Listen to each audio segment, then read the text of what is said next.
Well, if you're watching this instructional video, I'm guessing that you have successfully completed the first 2 weeks of the Small Group Study 8, so congratulations on that. This week we're looking at week 3 and we're discussing the habit of mentor. I would say really for this study, as things are laid out in the study, it's pretty straightforward. So I would say for this week's study, maybe you can do some work on your time management. So if you look back, I'm particularly thinking of two areas. Your connect time and your enslave time. How did those components go in your first 2 weeks meetings? Looking at the connect time, did you kind of find that you were going longer than maybe the recommended, suggested 10 minutes?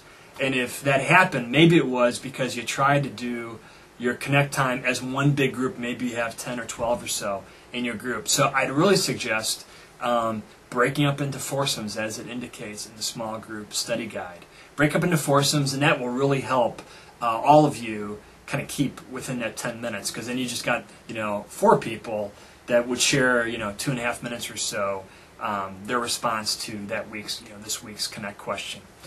The other area I said was the enslaved time. So how did that go in the last 2 weeks? Was that an area that kind of got cut short because you spent a lot of time on the Bible study time, or maybe because that connect time went so long that it really abridged what you were hoping to have for an enslaved time? So if that was the case, I'd say for this week, week 3, really try to hold on to that 15-minute time frame for enslaved and work through all those things where you're announcing what the upcoming week's homework assignment is for your group members, where you're pairing off with one another so that you're holding each other accountable in a graceful way in completing this week's assignment, and that you're gathering together as a group and you're praying for one another.